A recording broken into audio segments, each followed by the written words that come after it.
কেমন আছো সব আমার মিষ্টি মিষ্টি বন্ধুরা? Welcome back to my channel. পাপার শরীরটা খারাপ, ও মুখটা কেমন করে রেখেছে। ঘুরতে খুব ভালোবাসে তো, তাই জন্য ভাবলাম বাচ্চাদের না একটু খেলাধুলোর মধ্যে, একটু মজার মধ্যে রাখলে শরীর খারাপটা অতটা থাকে না। এটা আমার ক্ষেত্রেও খুব হতো।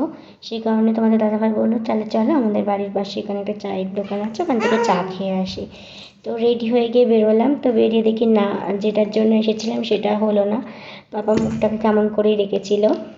তারপরে এই চায়ের দোকানের ওই কাকিমাটা হচ্ছে ওকে একটা বিস্কুট দিতে গেল, বলছে তুমি খাবে, আর প্যা করে কেটে দিয়েছে। আসলে পাপা ওরকম করে না, ও খুব মানে যাকে দেখে তার সাথে মিশতে পছন্দ করে, হাসে।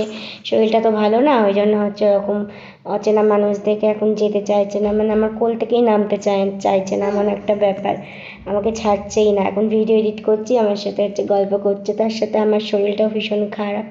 এই যে এখন দাঁড়িয়েছি ফুচকা খাবো বলে, তারপরে হচ্ছে চলে যাব বাড়িতে। আর এখানে 3-4টে কুকুর দেখে পাপা হচ্ছে খুব মজা পাচ্ছিল। পাপা এমনি কুকুর খুব ভালোবাসে। আমাদের বাড়ির সামনেও যারা যে কুকুরগুলো রয়েছে ওদেরকে দেখে খুব আনন্দ পায়। তারপর ওদেরকে বিস্কুট দিলাম। এখন হচ্ছে আমি তার পরের দিন থেকে ভিডিওটা আবার কন্টিনিউ করছি, কারণ আমার শরীরের অবস্থা খুবই খারাপ ছিল। আমার গলা শুনে হয়তো বুঝতে পারবে যে আমার কন্ডিশন এখন কীরকম। যে নিজের ছেলেটাকে ভালোভাবে দেখবো সেটা অবধি মানে আমার হচ্ছে না, কী একটা বলবো। তারপর হচ্ছে পরের দিন দুপুরে লাঞ্চ করলাম। পাপা হচ্ছে বারবার পাটা এগিয়ে দিচ্ছে, পায়ে এভাবে হামি দিই তো। ও হচ্ছে এই খেলাটা খুব পছন্দ করে, খুব বোঝে। পাটা এরকম ধরলে আর বেশি করে করে এগিয়ে দেবে। এখন হচ্ছে পা দাপি দাপি খেলা করছে, তোমরা হয়তো ঝুমঝুমির পায়ে নুপুরের আওয়াজটা শুনতে পাচ্ছ। এডিট করছে, ওর ভাইকে নিয়ে খেলা করছে, সেটাও তোমাদের সাথে শেয়ার করবো, ওর ভাইকে নিয়ে কীভাবে খেলা করে।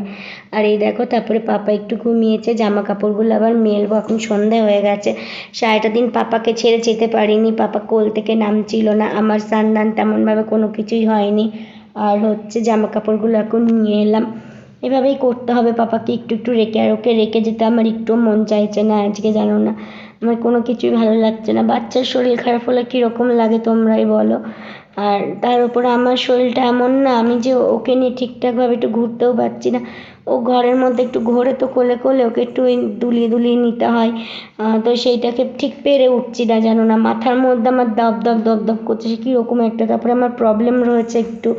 তো বাইরের দিকটা নয় ডাক্তার হচ্ছে ওষুধ দিয়ে ঠিক করবে, কিন্তু ভেতরের জিনিসগুলো আর ভেতরটাই তো হচ্ছে মেন প্রবলেমটা হচ্ছে ক্রিয়েট করছে। যতই বাইরে ওষুধ খাই, ভেতরের প্রবলেমের জন্য আমি কোনোদিনও সুস্থ হব না, জানো না।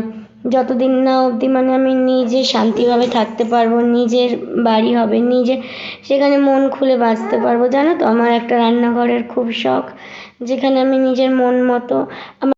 গুড ইভিনিং পাপা। কইলে আমার পাপা, আমার পাপা কই? কই আমার বেবি কই?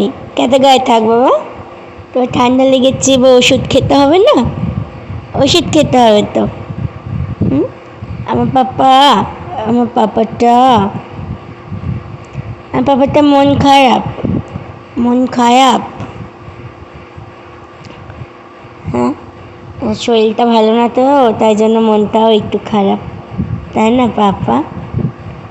তাই না পাপা? তাই না পাপা? তাই না আমার বেবি? তাই না আমার বেবি? আমার বেবি টুকি, আমার বেবি টুকি। এই নিচে রান্নাঘর করি। আজকে যেমন একটু খিচুড়ি খেতে মন চাইছিল, সাথে বেগুনি, ডিম সিদ্ধ, আলু ভাজা। তো যেটা এখন হয়ে উঠবে না, সবাইকে বলতে হবে, তারপরে আবার কেউ রাজি হবে না, এরকম একটা ব্যাপার। এখানে আমার কথাই তো চলবে না যে রান্নাবান্নাগুলো। তাই রাতে দেরি না করে পোলাও, আলুর দম, চাটনি, পাঁপড় আর গোলাপ জামুন অর্ডার করে নিয়েছিলাম জোম্যাটোর থেকে। এটাকেই এখন আনন্দ করে খাচ্ছি। এটা নিরামিষ একদম, সেই কারণেই খাটে তুলেছি। এইটার মধ্যে কোনো পেঁয়াজ রসুন কোনো কিচ্ছু নেই। আর এরকম খাবার আমার খুব পছন্দ, এরকম সিম্পল খাবার। আর দেখে মনে হচ্ছে পোলাওটা খুবই কম, কিন্তু একজনের খেয়ে পেট অনেকটা টাইট উগুর হয়ে যাবে। আমি তো প্রথমে ভাবছিলাম পেট ভরবে না, তারপরেও বাবা দেখি লাস্টে আর খেতে পারছি না। লাস্টে যে গোলাপ জামুন পাঁপড় চাটনি খাবো, সেটা খাওয়ার পেটে জায়গা ছিল না। তাহলে ভিডিওটা এতটুকুই, ভালো লাগলে একটা লাইক করে দিও বা